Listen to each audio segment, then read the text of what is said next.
आप सब लोगों को नमस्कार। कल केंद्र सरकार ने जैसे ही सुप्रीम कोर्ट बंद हुआ छुट्टियों के लिए, वैसे ही उसके कुछ घंटों के बाद ऑर्डिनेंस लाके सुप्रीम कोर्ट के जजमेंट को पलट दिया।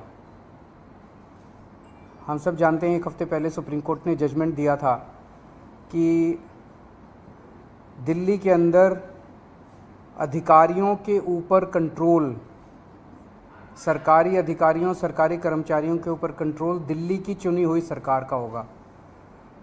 सुप्रीम कोर्ट ने यहाँ तक बोला था कि अगर किसी अफसर को ये पता है कि उसका मंत्री उसको उसका कुछ नहीं बिगाड़ सकता, तो वो अफसर मंत्री की क्यों सुनेगा।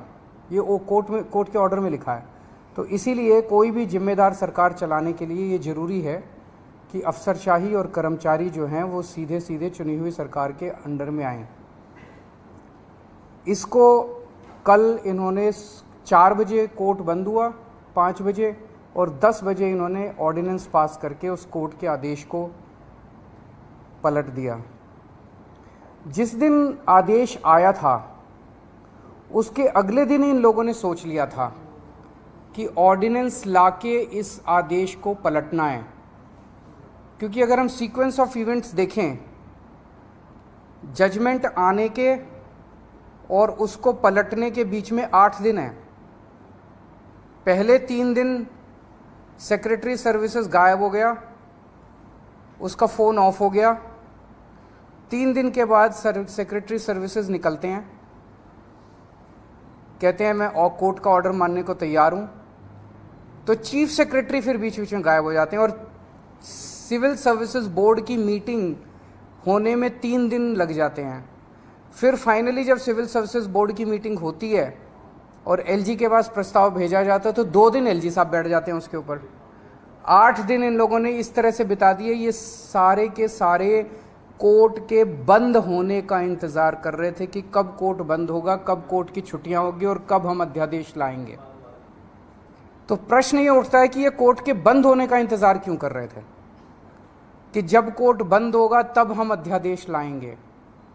पहले ले आते, जब कोर्ट की छुट्टियां नहीं चल रही थी, जब कोर्ट खुला था, जिस दिन अध्यादेश आया 3 दिन बाद, 4 दिन बाद, 5 दिन बाद ले आते, क्योंकि ये अंदर दिल के अंदर जानते हैं कि ये अध्यादेश पूरी तरह से गैर कानूनी, गैर संवैधानिक और जनतंत्र के खिलाफ है। इन्हें पूरी तरह से पता था कि अगर सुप्रीम कोर्ट के खुले होते हुए अगर ये अध्यादेश ले आते और हम अगर अगले दिन इसको सुप्रीम कोर्ट में चुनौती देते तो सुप्रीम कोर्ट में ये 5 मिनट भी ये अध्यादेश टिकने वाला नहीं था। तो ये चाहते थे कि सुप्रीम कोर्ट बंद हो और उसके बाद ये अध्यादेश लेके आए। अंदर खाने ये भी जानते हैं कि ये अध्यादेश 5 मिनट भी टिकने वाला नहीं है। तो क्या इस अध्यादेश की लाइफ केवल 1.25 महीने की है जब तक सुप्रीम कोर्ट बंद है? 1 जुलाई को सुप्रीम कोर्ट खुलेगा, हम इसको चैलेंज करेंगे सुप्रीम कोर्ट के अंदर और फिर सुप्रीम कोर्ट, हम जानते हैं कि ये भी जानते हैं, अंदर खाने ये भी जानते हैं कि इस अध्यादेश का क्या होगा। तो क्या ये अध्यादेश केवल इस 1.25 महीने की छुट्टियों के लिए लाया गया है? आज मैंने आप ही लोगों के चैनलों पे देखा कि ये कह रहे हैं कि हम इन्होंने रिव्यू पिटीशन फाइल कर दी है, किसी ने कॉपी भी भेजी है, शायद कर दी है या करने वाले हैं, कर दी है। रिव्यू पिटीशन का क्या मतलब रह गया? जब ऑर्डिनेंस लाके इन्होंने पूरे के पूरे जजमेंट को ख़त्म कर दिया तो जो जजमेंट ही नहीं बचा उसका रिव्यू का कैसा? तो रिव्यू पिटीशन तो तभी मेंटेनेबल होगी जब अध्यादेश को वापस लिया जाएगा रिव्यू पिटीशन की हियरिंग के पहले। तो ये क्या ये इंडिकेशन है कि जैसे ही सुप्रीम कोर्ट खुलेगा इस अध्यादेश को वापस ले लिया जाएगा? नहीं तो रिव्यू पिटीशन का मतलब ही नहीं है। जज तो यही कहेंगे कि भाई तुमने तो सारा हमारा जजमेंट खत्म कर दिया, तो रिव्यू पिटीशन किस बात की है? रिव्यू पिटीशन तो कुछ है ही नहीं। तो ऐसा लगता है कि ये केवल एक भद्दा मजाक किया गया है जनतंत्र के खिलाफ, देश के लोगों के साथ, दिल्ली के 2 करोड़ लोगों के साथ। एक तरह से सुप्रीम कोर्ट ने जजमेंट दिया, क्लियर जजमेंट दिया कि दिल्ली की चुनी हुई सरकार को पूरा अधिकार है दिल्ली चलाने का, 3 सब्जेक्ट्स छोड़ के, police, law and order and land, बाकी सारे सब्जेक्ट्स हमारे पास हैं। उस जजमेंट को 1 हफ्ते के अंदर ये अध्यादेश लाके अगर ये टर्न डाउन कर देते हैं तो ये आम आदमी पार्टी तो बहुत छोटी सी पार्टी है, हम तो बहुत छोटे लोग हैं। ये तो सीधे सीधे केंद्र सरकार सुप्रीम कोर्ट को चुनौती दे रही है, सुप्रीम कोर्ट को चैलेंज कर रही है कि तुम जो मर्जी ऑर्डर कर लो, तुम्हारे सारे ऑर्डर हम 2 मिनट के अंदर ऑर्डिनेंस लाके बिल लाके सब खत्म कर देंगे। ये चैलेंज इन्होंने ये सुप्रीम कोर्ट की मैजेस्टी को चैलेंज किया जा रहा है, उनकी पावर को चैलेंज किया जा रहा है कि तुम जो मर्जी ऑर्डर कर दो, हम तुम्हारे सारे ऑर्डर खत्म कर देंगे। सुप्रीम कोर्ट की इंसल्ट की जा रही है। This is a direct contempt of supreme court. आम आदमी पार्टी को 3 बार प्रचंड बहुमत, 4 बार, 3 बार असेंबली के अंदर मिला और 1 बार एमसीडी के अंदर प्रचंड बहुमत मिला आम आदमी पार्टी को। दिल्ली के लोगों ने बार बार चीख चीख के कहा है कि हमें आम आदमी पार्टी की सरकार चाहिए, हमें आम आदमी पार्टी की सरकार चाहिए, हमें आम आदमी पार्टी पसंद है। और बार बार इन लोगों ने आम आदमी पार्टी को की सरकार को काम करने से रोका है। तो ये तो एक तरह से खुली चुनौती है कि तुम जिसको भी, हमारी पार्टी के अलावा जिसको भी चुनोगे, हम उसको काम नहीं करने देंगे। ये क्या बात हो गई? ऐसे देश कैसे चलेगा? पहले ये 2015 में नोटिफिकेशन लेके आए, उस नोटिफिकेशन के बाद ये 2021 में एक कानून लेके आए, जिस कानून से और हमारी पावर्स छीनी गई। पिछले साल झूठे केसेस में फंसा के हम अच्छे स्कूल बना रहे थे, हमारे एजुकेशन मिनिस्टर को जेल में डाल दिया ताकि स्कूल ना बन सके। हम अच्छे मोहल्ला क्लिनिक अस्पताल बना रहे थे, हमारे उसको हेल्थ मिनिस्टर को जेल में डाल दिया ताकि स्कूल अस्पताल ना बन सके। और अब ये कानून लेके आ गए।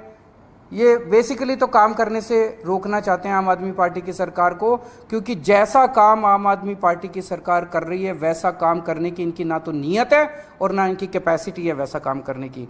पर मैं दिल्ली के लोगों को भी और देश के लोगों को भी कहना चाहता हूं कि स्पीड स्लो जरूर होगी कामों की। आज जो इन्होंने अध्यादेश पारित किया, उन्होंने और भी कई सारे सेक्शंस डाले हैं, अभी भी हम स्टडी कर रहे हैं। तो स्पीड जरूर स्लो होगी, लेकिन सारे काम होंगे, काम को मैं रुकने नहीं दूंगा। ये अध्यादेश दिल्ली के 2 करोड़ लोगों को बीजेपी ने एक तरह से तमाचा मारा है। बीजेपी का कहना है तुम जिस भी सरकार को चुनोगे, चुन के देख लो, हम काम नहीं करने देंगे, हम काम रोकेंगे, हम तुम्हारी सरकार को काम नहीं करने देंगे। ये तो दिल्ली के लोगों को का अधिकार है अपनी सरकार चुनने का। भाई संविधान देता है अधिकार कि आप जिस मर्जी को वोट देके चुनो। वो कह रहे हैं कि जिसको भी चुनोगे हम तुमको काम नहीं करने देंगे। आम आदमी पार्टी छोटी पार्टी है, हम बहुत छोटे लोग हैं।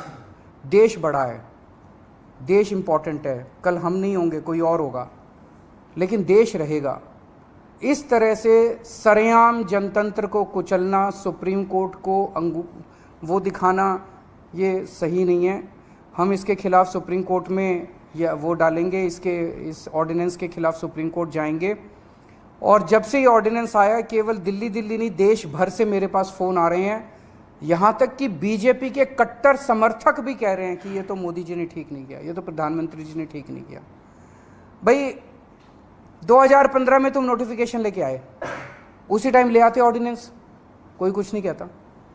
8 साल के संघर्ष के बाद दिल्ली के लोगों ने संघर्ष किया, आम आदमी पार्टी की सरकार ने संघर्ष किया। संघर्ष करने के बाद सुप्रीम कोर्ट ने जब इतना साफ साफ फैसला दे दिया, उस फैसले को तुम पलट देते हो और तुम कहते हो हम सुप्रीम कोर्ट को नहीं मानते। इसके तो ये तो पूरा देश देख रहा है और पूरा देश कह रहा है ये तो बहुत गलत काम किया इन लोगों ने। तो दिल्ली के लोगों के बीच में जाऊंगा मैं अब, और बहुत जल्दी दिल्ली के अंदर महारैली की जाएगी। और मुझे जिस तरह से रिएक्शन आ रहे हैं जनता के, मेरे को लगता है कि इस बार दिल्ली के अंदर भारतीय जनता पार्टी को जनता 7 में से 1 भी सीट नहीं देने वाली। जनता बहुत नाराज़ है इनके हथकंडों से, इनकी तानाशाही से और इनकी गुंडागर्दी से। मैं आज इस मंच के ज़रिए सभी अपोजिशन पार्टीज़ को अपील करना चाहता हूँ कि राज्यसभा के अंदर जब ये बिल आएगा, ऑर्डिनेंस जब बिल के रूप में पेश किया जाएगा, इसे किसी भी हालत के अंदर राज्यसभा में पारित नहीं करवाना। मैं खुद एक पार्टी के नेताओं से जाके मिलूंगा, उनसे समर्थन मांगूंगा कि इस बिल को अपोज करना है, ये जनतंत्र के खिलाफ है। किसी भी हालत में हमें इस बिल को पास नहीं होने देना राज्यसभा के अंदर। अगर आप अभी नहीं हुई है, पर मैं करूंगा, सबसे करूंगा। वो तो सिंघवी साहब हमारे वकील हैं, वो देख रहे हैं, स्टडी कर रहे हैं। जैसे कोर्ट खुलेगा 1 जुलाई को शायद खुल रहा है, इमीडिएटली भी सबसे बड़ी कोर्ट तो सुप्रीम कोर्ट होती है, उसकी भी कॉन्स्टिट्यूशनल बेंच ने ये 5 जजेस ने जजमेंट दे दिया, उसको पलट दिया इन्होंने। बताओ, लेकिन अगर संसद कानून बने तो फिर कहाँ सुप्रीम कोर्ट ही आदेश दे रहा है तो कानून बन जाए तो आप क्या करेंगे? नहीं तो सुप्रीम कोर्ट जाएंगे ना। देखिए, मैं देख रहा था आप सब लोगों ने सिंघवी साहब का इंटरव्यू किया है। Basic structure of the constitution जो है, कोई भी कानून लाके बेसिक स्ट्रक्चर, कल को अगर कोई ब्रूट मेजॉरिटी आ गई और उसने कह दिया हाँ जनतंत्र खत्म कर दिया उन्होंने संविधान से कि जनतंत्र अब नहीं होगा, वो नहीं कर सकते। ऐसा कानून नहीं आ सकता जो जनतंत्र खत्म कर दे। ऐसा कानून नहीं आ सकता जो फेडरल स्ट्रक्चर है हमारा, सेंटर अलग है, स्टेट्स अलग है, वो खत्म करे। ये सीधे सीधे फेडरल स्ट्रक्चर के ऊपर हमला है। तो इस तरह का कोई कानून भी नहीं आ सकता जो कि फेडरल स्ट्रक्चर के ऊपर हमला हो। तो कई सारे बेसिक कॉन्स्टिट्यूशनल प्रिंसिपल्स हैं, basic structure of the constitution है जिसके ऊपर हमला किया गया इस ऑर्डिनेंस के द्वारा। तो ऐसा मानना है कई सारे कानून के जानकारों का कि ये ऑर्डिनेंस जो है, या ये अगर कानून की शेप भी लेता है तो ये कोर्ट के अंदर टिकेगा नहीं। ये जो ऑर्डिनेंस पास हुआ, do you think this is no more Delhi versus centre, rather the court versus the ये पूरी की पूरी लड़ाई अब एक तरह से सुप्रीम कोर्ट वर्सेस सेंटर है। ये केवल दिल्ली सरकार एक छोटी सी चीज हो गई है। उन्होंने तो सीधे सीधे कह दिया। इस तरह से तो ये बहुत खतरनाक चीज है। सुप्रीम कोर्ट कोई भी आदेश पारित करेगा, अगर केंद्र सरकार के खिलाफ पारित करेगा, केंद्र सरकार कानून लाके उसको पलट देगी, उनकी मेजॉरिटी है ना। फिर देश की जनता कहाँ रह गई?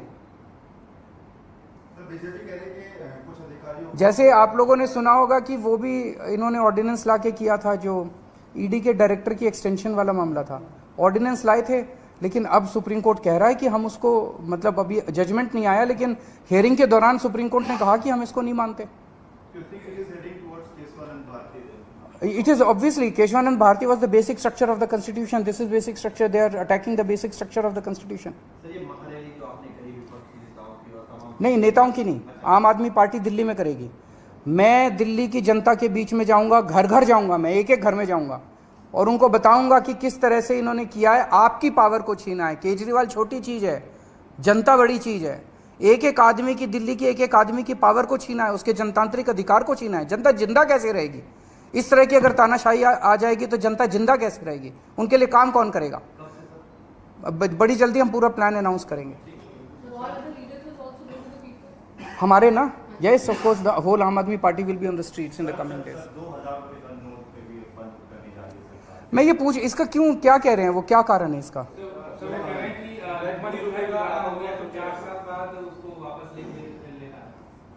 मैं तो बार बार कह रहा था कि सरकार को पढ़ा लिखा होना चाहिए। क्योंकि कभी कहते हैं कि भ्रष्टाचार खत्म करने के लिए 2000 रुपये का नोट लेके आए, कभी कहते हैं कि भ्रष्टाचार खत्म करने के लिए 2000 रुपये का नोट हटा दिया। तो मतलब कुछ समझ नहीं आ रहा कि सरकार कर क्या। पूरा देश को लाइनों में लगाए रखते हैं, पूरा दिन लाइनों में लगाए रखते हैं, हर 3-4 साल में लाइनों में लगा देते हैं। ये अच्छी चीज़ नहीं है, ये अनप्रोडक्टिव काम है। जनता को अपने परिवार पालने के लिए और अपना काम करने के लिए उसमें लगना चाहिए, ना कि बैंकों के अंदर जनता लाइनों में लगी है नोट बदलवाने के लिए।